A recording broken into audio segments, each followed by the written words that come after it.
Et c'est parti pour le PC anti-crise. On a déjà fait le PC anti-crise, ça c'est le anti-crise max. Et il y aura aussi peut-être le Max Ultra, qui sait. RGB, XT, PTDR. Ici on est sur le anti-crise max, donc plus puissant, plus de FPS, plus de performance. C'est ça, mais toujours au meilleur prix. Ce qu'on va faire dans cette vidéo comme d'habitude, c'est le déballer, faire le tour des composants, aller le tester en jeu pour voir quelle performance on peut avoir avec. Et à la fin on ira le comparer à si vous voulez le monter sur Amazon et autres. C'est parti, on y va, déballage. Cette fois-ci on a un magnifique cutter, donc ça c'est génial. Je pense que c'est la première fois sur l'histoire de la chaîne YouTube qu'on a un cutter. C'est vrai. D'habitude on ouvre avec des barrettes de RAM, avec des clés. C'est assez exceptionnel. On a un beau cutter, voilà, on a investi. Comme d'habitude quand vous achetez un PC full up, il arrive suremballé dans sa belle boîte. Double cannelure, exactement, bien protégé, avec marqué fragile, sans marque à l'extérieur pour éviter que vous fassiez taper votre PC par un voisin. Quand on l'ouvre comme d'habitude, on le retrouve bien protégé. Ça, c'est une petite mousse de graphite qu'on réutilise quand le carton est trop grand. On recycle, hein, oui monsieur. Oui, on essaye. La carte mère et puis le papier.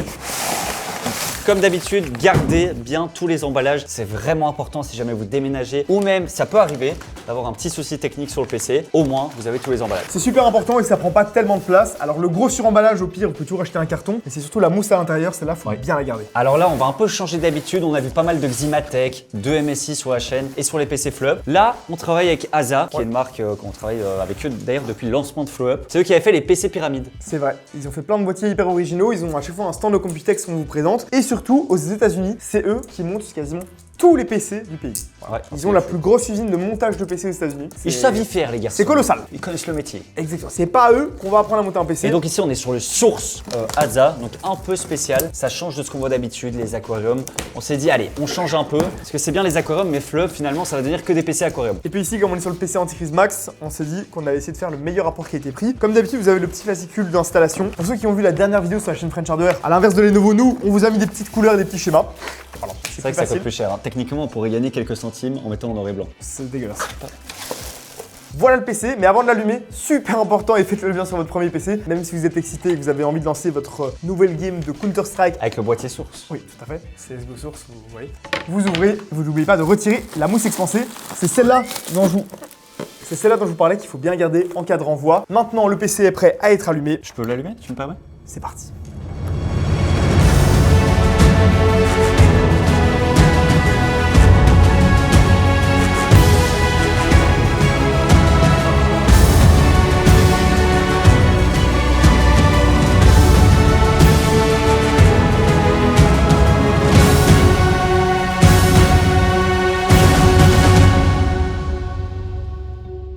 On vous présente la config maintenant. Alors, on est sur le concept du PC anti-crise. Donc là, le but, c'est vraiment d'économiser quand même de l'argent tout en conservant des performances. Donc, vous allez voir qu'on a fait des petites concessions. On a dû faire des concessions, mais vous allez voir les performances en jeu. Pour le prix, elles sont monstrueuses. Alors, on va parler du système de refroidissement. Ça fait débat à chaque fois qu'on met des water cooling. C'est vrai que dans le anti-crise, pas le max, le normal à 949 €, on a mis un water cooling. Ça a fait un peu de nouveau débattre parce que c'est vrai que c'est des petits processeurs. En attendant, un water cooling aujourd'hui, ça coûte vraiment pas cher. Et vous savez, nous on aime bien water cooler absolument tout. Comme la PS5 ici qu'on a water coolé avec un water cooling de 360 mm. Dans le PC anti-crise, pour nous FlowUp, la différence entre acheter un ventirad comme ça et acheter un water cooling, c'est de l'ordre de, toutes taxes comprises, on est aux alentours de 15-20 €, maximum 25 € pour certains modèles. Donc au final, nous, on trouve que pour la différence de prix, ça vaut la peine d'avoir un water cooling. C'est plus efficace, même si c'est pas toujours utile, mais au moins vous l'avez déjà. Surtout esthétiquement, c'est beaucoup plus beau. Mais on peut comprendre qu'en temps de crise, économiser 15 ou 20 ou 25 €, c'est toujours ça de prix. Donc sur le max, ce qu'on a fait, c'est qu'on a mis un ventirad et en soi, ça marche très bien aussi. Ouais, c'est un ventirad de chez MSI, c'est le tout nouveau modèle en 120 mm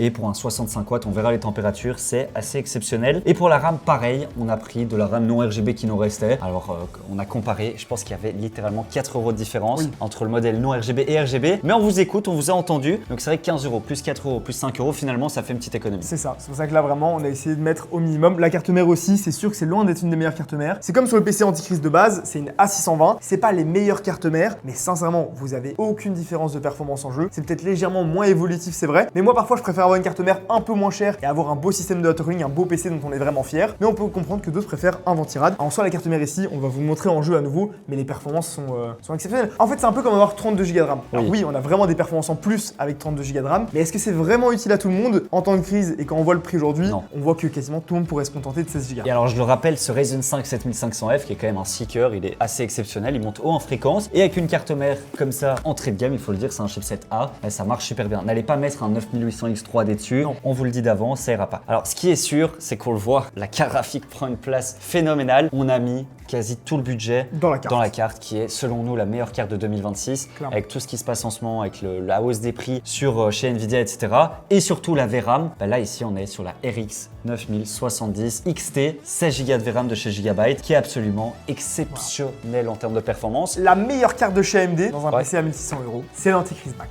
Ouais, on a plus de perf qu'avec la 5070 de chez Nvidia par exemple. On a le PC Aqua qui est notre best-seller en ce moment. Et voilà, si vous voulez vraiment en avoir pour votre argent, là on peut pas faire mieux. Clairement, on fait des concessions sur le boîtier, on n'a pas un aquarium, on fait des concessions sur le water cooling, mais en termes de performance, vous allez voir, c'est une pure dinguerie. En jeu, c'est exceptionnel. On va continuer avec le SSD, là aussi les prix ont explosé. Alors on aurait pu mettre 500 Go, mais on se dit quand on a une 9070 XT, c'est qu'on est déjà un joueur gourmand C'est ça. qui veut jouer à plusieurs jeux. Ça, Donc 1 Tera c'est le minimum. On a mis 500 Go dans l'Antichrist de base parce qu'à moins de 1000 €, c'est tellement cher actuellement le stockage que voilà, il vaut mieux limite ressortir un vieux disque dur si vous avez vraiment beaucoup de fichiers. Au moins vous avez un SSD comme à l'époque. À l'époque on avait 120 Go de SSD et personne pleurait. Hein. Tu mettais ton Windows dessus et quelques logiciels. Aujourd'hui les jeux font de plus en plus d'espace de stockage, donc 500 Go c'est le minimum. En dessous vraiment c'est une aberration. Mais voilà, ici quand même à 1600 €, c'est une évidence de mettre 1 Tera. On est d'accord. Et vu que la carte mère A supporte le Lightning Gen 4, on a bien mis un SSD Gen 4. Ouais. Là aussi, on peut mettre du Gen 3 pour 4 € de moins, c'est Ouais. possible. On se dit autant mettre un Crucial E100. Il y a des perce, Gen 3 qui coûtent plus cher. Ouais, ça Oui, l'est. franchement, chez Fleuve, on a quasiment aucun Gen 3 parce que tout le monde est passé au Gen 4. Donc Oui, ça c'est aussi. même pas vraiment moins cher de mettre un Gen 3 en fait. Ouais, c'est vrai. Pour aller sur Amazon, il y a très peu de différence. Et alors voilà le boîtier, ça c'est assez simple. Moi j'aime bien la face avant quand même, je trouve qu'elle a un petit design Ouais. sympa. On a un espèce de grillage comme ça, avec une petite partie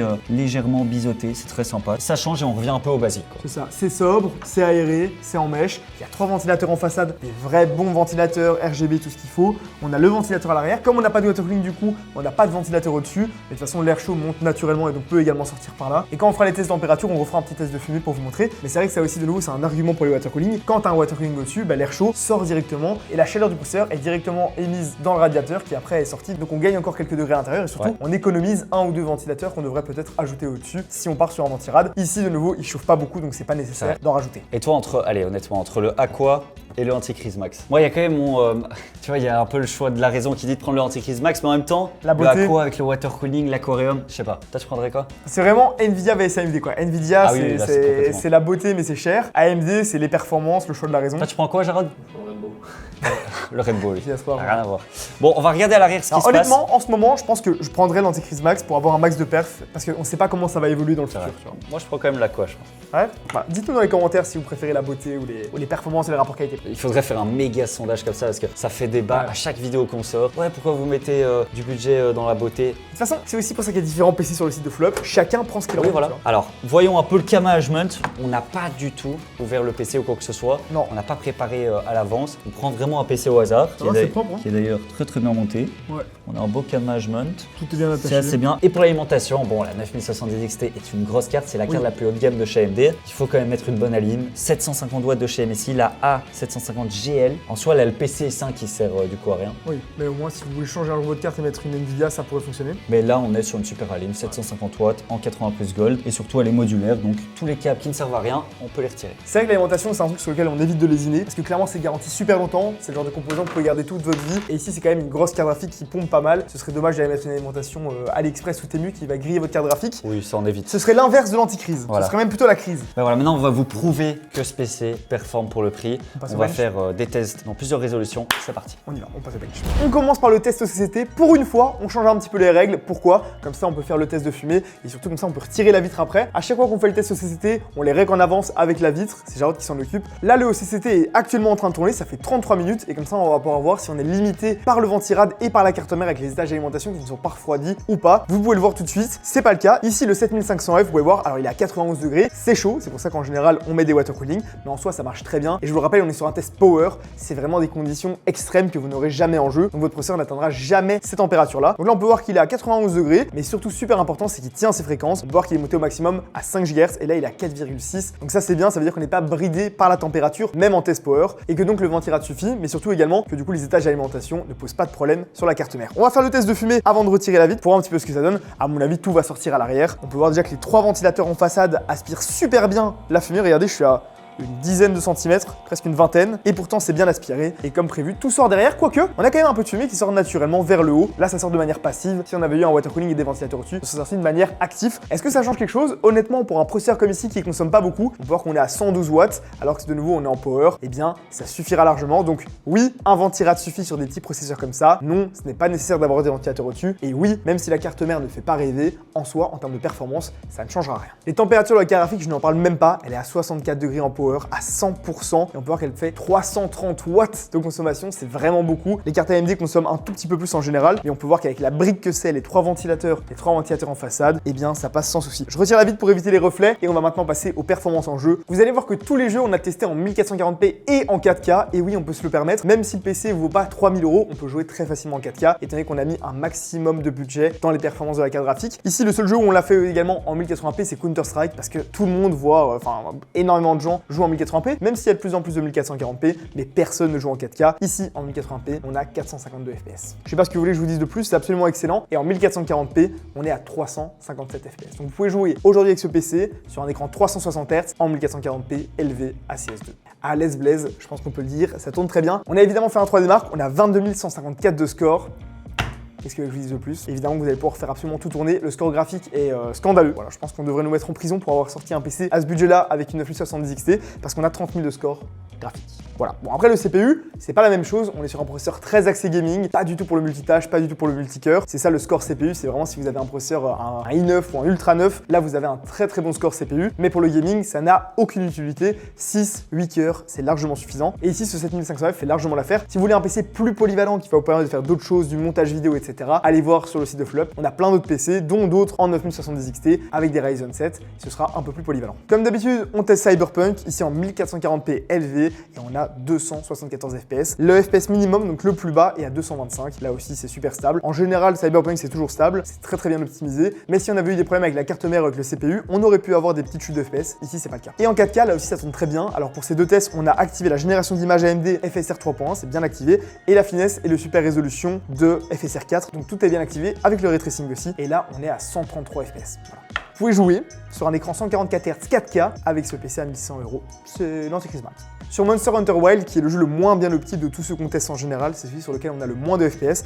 Là, on est à 149 FPS de moyenne, en 4K également. Et en 1440p, vous avez 176 FPS. Pour ceux qui se demandent également si on a un bottleneck au niveau du processeur, c'est-à-dire est-ce que le processeur est trop petit par rapport à la très grosse carte graphique, la meilleure qu'on ait mise de chez AMD, eh bien on peut le voir directement sur les tests ici sur Rainbow Six Siege, étant donné qu'on a le pourcentage d'utilisation de chacun. Alors en 1080p, c'est possible que vous ayez un très léger bottleneck, parce qu'en 1080p, le processeur doit beaucoup plus faire de calculs et la carte graphique un peu moins. Et dès qu'on monte dans les résolutions, la carte graphique prend le relais et fait absolument tout. Ici, on a testé en 1440p sur Rainbow Six Siege, on a 261 FPS, un IPS minimum à 204, là aussi c'est très stable, et surtout on a une charge GPU comme on peut le voir à 99%. Donc en 1440p, aucun bottleneck. En 4K évidemment, on n'en a pas non plus, on est aussi à 99% d'utilisation, 99 pour les Français, et on a 180 FPS. On est sur le site de Fleup. Alors comme vous pouvez voir, nous on fait des vraies photos parce qu'il y a encore des sites aujourd'hui qui mettent juste les photos du boîtier. Il y a un magnifique shooting. Big up à l'équipe marketing. Merci à eux. On est à 1600 €, ici 1599 €, hors frais de livraison, je tiens à le dire, pour ce PC. Antichrist Max. Ça fait plaisir. On va comparer un peu à ce qui se fait actuellement. Attends, il y a un truc que je voulais dire, c'est qu'à partir de mardi, dans quelques jours après que la vidéo soit sortie, on va rajouter pour les clients français uniquement, parce qu'en Belgique on n'a pas le droit, le paiement en 4 fois, 10 fois et 12 fois.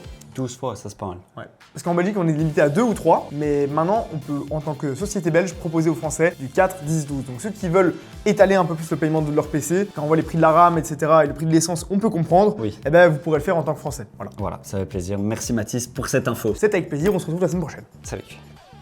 Plus sérieusement, regardons sur Amazon, on est à 1598 € si on veut monter le même. Donc voilà, on a vraiment mis l'alimentation, le ventirad, bon là c'est un blanc parce qu'il n'y a pas le noir, et exactement les mêmes composants. On a un peu triché sur la RAM parce qu'il n'y avait pas les noms RGB sur Amazon. Les noms RGB étaient plus chers que les RGB, donc on a mis les RGB et on est exactement au même prix. Sauf que là le PC il est monté, il est garanti, vous avez Windows en version d'essai qui est préinstallé, il y a déjà les drivers, etc. Vous n'avez plus rien à faire. Et en cas de panne, évidemment, vous avez la garantie de 2 ans, ce qui fait plaisir. Vous n'avez plus qu'à le brancher. Faut quand même le dire, LDLC sont moins chers avec la même carte graphique. Par contre, c'est pas du tout la même config. On est sur de la DDR4 au lieu de la DDR5 et on a surtout version, un vieux processeur, le 5500, qui fait encore le taf honnêtement. Oui, mais un 5500 avec une 9070 XT, C'est limite en 1080p. c'est un peu honteux quoi. Donc voilà, nous on a quand même le 7500F, mais c'est vrai que c'est moins cher, il faut le dire. C'est vrai, mais je vous conseille quand même pas de mettre de la DDR4 avec une carte graphique comme ça, Oui. ce serait un peu dommage. Et puis il y a Cybertech qui propose un PC exactement au même prix, sauf que la carte graphique, on est sur une 9060 XT, nous on est sur la 70 XT, ce qui fait quand même une énorme différence de performance. Périphérique Corsair offert, attention. C'est vrai, c'est un partenariat avec Corsair. Là, c'est vrai que leur water cooling est plus beau. Voilà, on va pas redébattre encore une fois du water cooling et du ventirad. Si j'ai mais envie, j'ai envie. Pour le même prix, vous aurez beaucoup moins de performance. Donc franchement, je trouve qu'on s'en sort vraiment pas mal pendant cette période de crise. Si le PC vous intéresse, on vous met le lien en description. Et comme je le dis, à partir de mardi, vous pouvez le payer en 12 fois si vous le voulez. Et voilà, et avec le code promo de Ciao, il y a 5 € de réduction. C'est vrai. Ciao.